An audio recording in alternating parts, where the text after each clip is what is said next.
Halo Sobat Gaul dimanapun kalian berada. Jumpa lagi dengan saya Bang Adung. Waduh, rasanya sudah lama kita tidak berjumpa di channel YouTube Bang Adung Channel. Nah,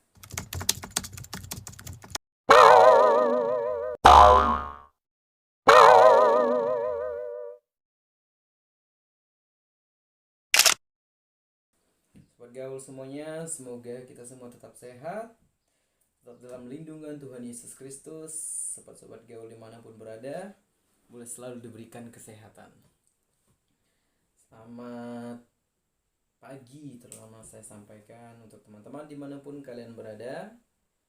Semoga doa-doa yang selalu mengalir di dalam keluarga kita, teman-teman, semua selalu dijamah oleh Tuhan. Dan untuk teman-teman yang sedang menjalani puasa, selamat berpuasa, tetap semangat, salam sehat untuk kita semua. Teman-teman, hari ini Bang Adung kembali lagi setelah sekian lama tidak membuat cerita tentang kehidupan sehari-hari atau apalah yang ada di channel itu Bang Adung. Hari ini saya kembali dengan sedikit cerita tentang hari-hari yang sudah saya lewati beberapa hari yang lalu. Nah, beberapa waktu yang lalu saya dan istri dinyatakan positif COVID-19 melalui hasil swab PCR. Kemudian setelah dinyatakan positif, saya dan istri dicek bersama teman-teman yang lain yang juga dinyatakan positif. Ada beberapa teman-teman. Kemudian kita check up, kita periksa darah, kita di ronsen, paru-paru kita diperiksa, kesehatan kita, tensi semuanya baik, semuanya normal, berjalan dengan baik. Kemudian setelah dinyatakan positif, singkat cerita saya dan istri bersama teman-teman yang lain harus dikarantina selama 2 minggu atau 14 hari. Tentang COVID-19, awal kemunculannya saya sempat berpikir ini adalah hal yang sangat menakutkan bagi saya. Terutama ya bagi orang-orang di sekitar saya, lingkungan saya. Awal munculnya kita tahu semua cerita tentang COVID ini seperti apa. Sudah beredar luas di mana-mana, di sosial media, di lingkungan sekitar kita. Kita mendengar informasi COVID-19 ini sangat dahsyat, sangat wow dari awal kemunculannya. Nah, tapi setelah saya dan istri mengalami sendiri apa yang disebut dengan COVID-19 itu, ternyata menurut saya pribadi, COVID-19 itu tidak semenakutkan apa yang kita bayangkan selama ini. Apa yang kita lihat di sosial media, apa yang kita tonton selama ini di televisi, dimanapun. Ternyata COVID-19 itu tidak semenakutkan itu. Kenapa saya mengatakan hal seperti ini? Karena pertama, COVID-19 itu ditakuti karena awal mula munculnya virus ini sangat ada yang berlebihan dalam menyampaikannya. Itu menurut saya. Kenapa? Justru yang menakutkan itu bukan COVID-19-nya, tetapi ada pada diri kita sendiri menanggapi apa yang beredar luas di dalam sosial media. Terutama yang paling menakutkan itulah hasil dari swab PCR. Hasil swab itu yang menjadi menakutkan bagi semua orang, karena sebelum di swab saya sudah banyak orang yang takut untuk di swab, takut dinyatakan positif COVID-19. Nah, sementara menurut saya justru itu hal yang sangat baik jika kita berani memutuskan untuk di swab. Kenapa? Karena di swab, setelah di swab diperiksa, ketika kita positif, kita bisa mendapat banyak hikmahnya. Pertama, kita bisa mendapatkan penanganan medis lebih cepat. Kemudian kita juga bisa menjaga diri kita agar tidak berkontak langsung dengan orang-orang di sekitar kita, terutama orang-orang tua kita. Kita bisa menjaga mereka. Oke, ketika kita tidak melakukan swab, kita merasakan gejala dari COVID-19, mungkin kita bisa wanti-wanti, yaitu tergantung pribadi kita. Kita bisa menjaga diri kita agar tidak kontak dengan orang lain. semuanya tergantung paham kita sendiri bagaimana kita memahaminya COVID-19 ini. Tapi saya dan istri kemarin ketika diarahkan untuk karantina, kami memilih untuk karantina mandiri di rumah.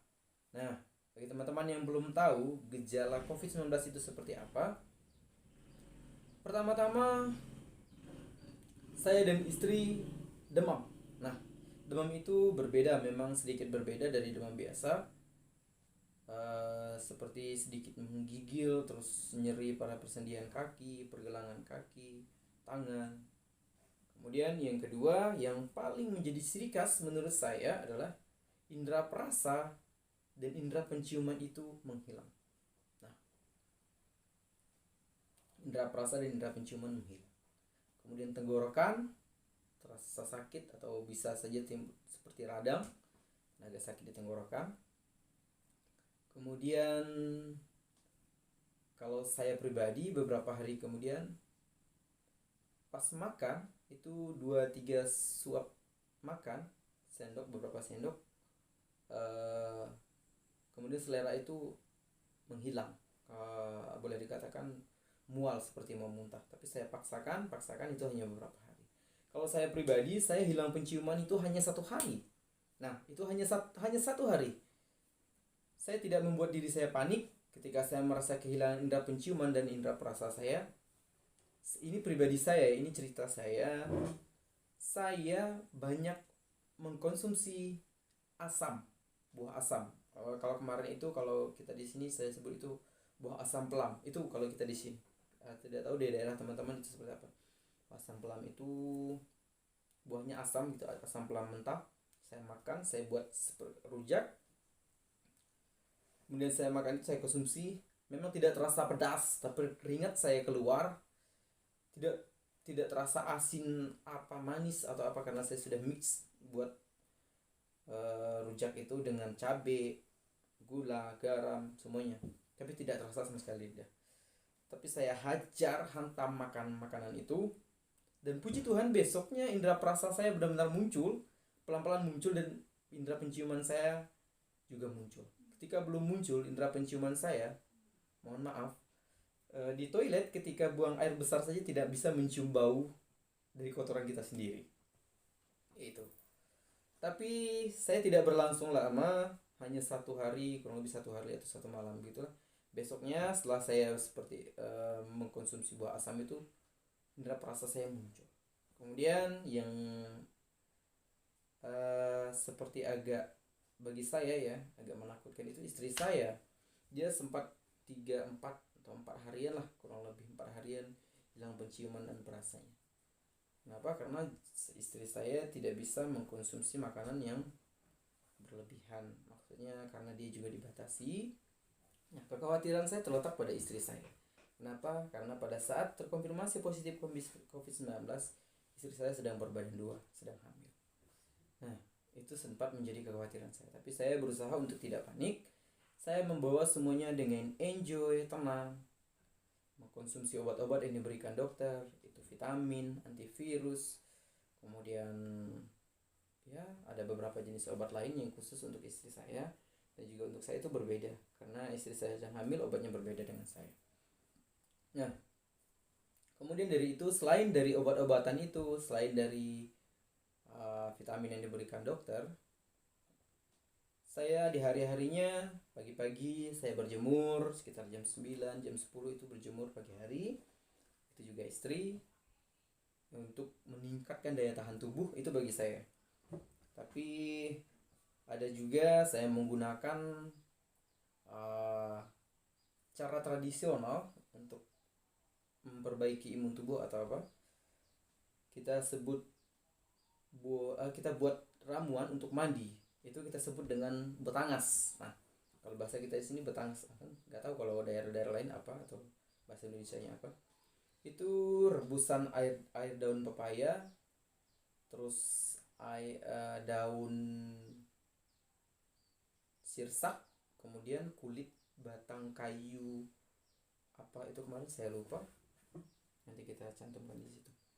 Nah, itu direbus jadi satu, dan setiap pagi, siang, sore mandi, kita mandi pakai itu. Dan itu benar-benar ketika demam itu badan juga terasa enak. Kita mandi pakai air itu badan juga terasa segar. Itu luar biasa. Itu air herbal yang kita gunakan untuk mandi. Kemudian juga kita ada mengkonsumsi daun sungkai yang memang dipercaya dapat menyembuhkan COVID-19 atau membunuh virus sedikit demi sedikit. Nah, habis itu kemudian setelah beberapa lama saya terkhusus istri saya, puji Tuhan, membaik. Dan itu luar biasa kuasa Tuhan.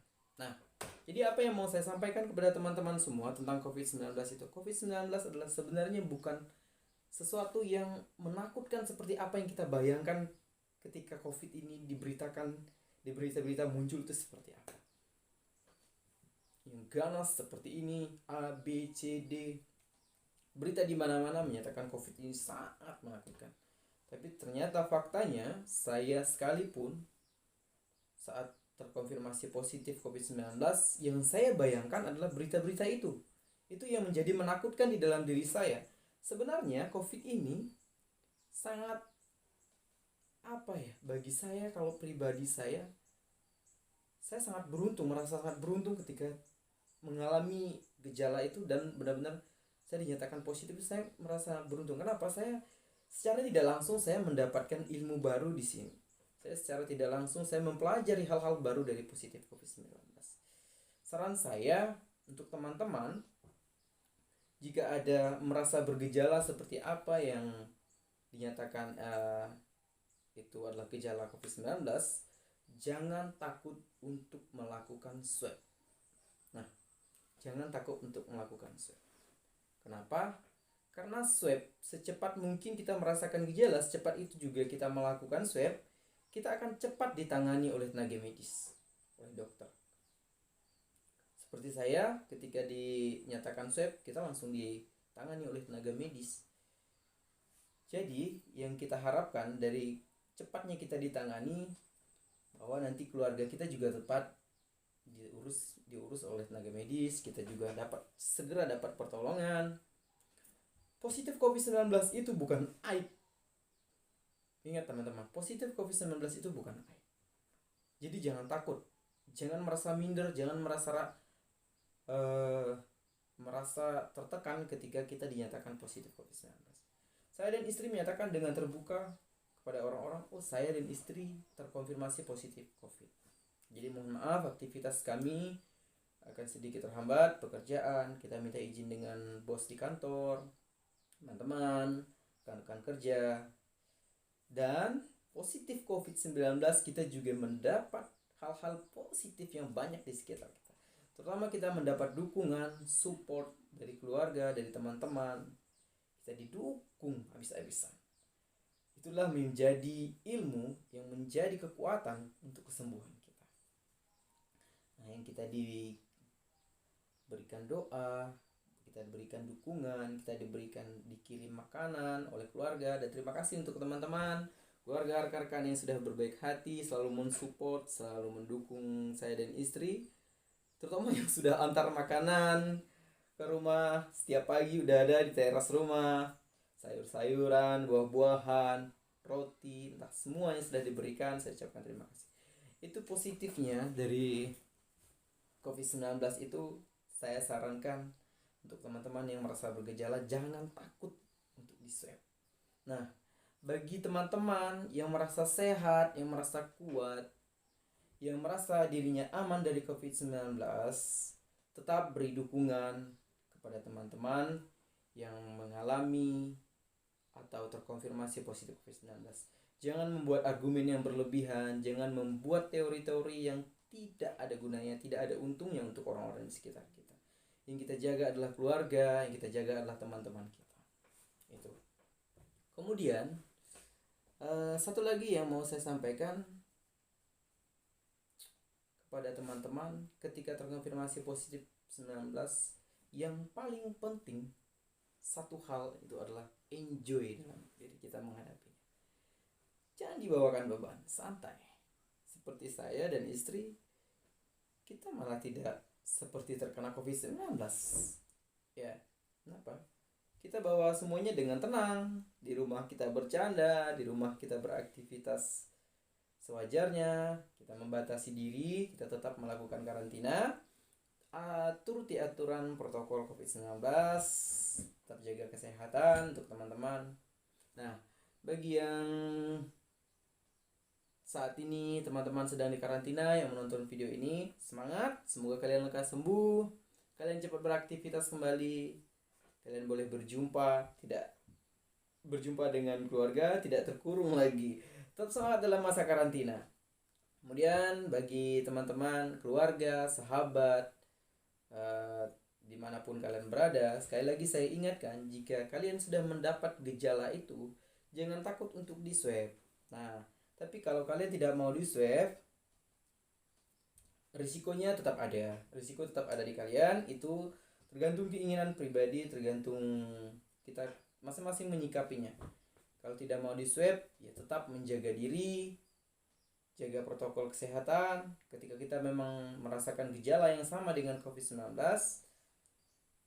dan memutuskan untuk tidak mau di swab, saya sarankan tetap karantina mandiri. Kalau sebisa mungkin harus di swab, supaya kita mendapat penanganan dari tim medis. Kita boleh diberikan obat-obatan, vitamin, dan terutama antivirus yang diberikan oleh mereka oleh obat-obat itu. Nah, itu saran saya. Jadi kalau ada keluarga, teman-teman yang positif COVID-19, kita beri dukungan, kita beri semangat. Tidak perlu terlalu berlebihan menanggapi COVID-19 ini. Karena yang menakutkan sebenarnya itu bukan COVID-nya, tapi kita kebanyakan mengkonsumsi berita-berita yang muncul dari sosial media seperti A, B, C, D, A, B, C, D. Nah, kalau menurut saya, COVID-19 itu yang sampai meregang nyawa itu adalah orang-orang yang memang kondisi imun tubuhnya itu kurang baik. Pertama, kemungkinan ya menurut saya itu dari segi usia atau ada penyakit bawaan. Nah, itu orang-orang seperti itulah yang kita jaga, keluarga-keluarga kita. Semoga kita tidak membawa hal-hal seperti itu kepada orang-orang tua kita yang usianya mungkin sudah rentan atau usianya memang sudah ada komplikasi penyakit lain. Nah, tapi mungkin hanya itu yang dapat saya sampaikan pada teman-teman. Salah kata atau ucapan yang keluar dari mulut saya mohon maaf. Ya, semoga teman-teman semua tetap sehat, dilindungi keluarganya, tetap percaya dengan kuasa kebaikan Tuhan. Jika kita dikonfirmasi positif COVID, saran saya yang paling utama jangan pernah menyalahkan Tuhan. Kenapa jangan menyalahkan Tuhan? Karena disinilah bentuk cinta Tuhan kepada kita. Ketika kita dinyatakan COVID-19 itu berada dalam diri kita, hasil swabnya, anggap saja itu adalah bentuk cinta dari Tuhan. Itulah bentuk kasih yang Tuhan berikan kepada kita karena Dia menyayangi kita. Kemudian bagi teman-teman yang sedang menjalankan puasa, tetap semangat dalam menjalankan puasanya. Semoga kita semua tetap dalam lindungan kebaikan Tuhan. Nah, kemudian terima kasih untuk semua teman-teman yang sudah mendoakan saya dan istri yang tidak bisa saya sebutkan satu persatu, sehingga saya dan istri puji Tuhan hari ini sudah sehat kembali. Saya sudah beraktivitas, istri sudah beraktivitas, dia juga sudah sehat. Dan kabar baiknya, setelah diperiksa, setelah melewati masa karantina, istri saya dan bayi yang ada dalam kandungan istri saya dinyatakan sehat. Itu semua saya percaya berkat doa teman-teman, berkat doa sobat gaul dimanapun kalian berada. Semoga kita semua tetap dalam perlindungan dan belas kasih Tuhan. Tuhan Yesus memberkati.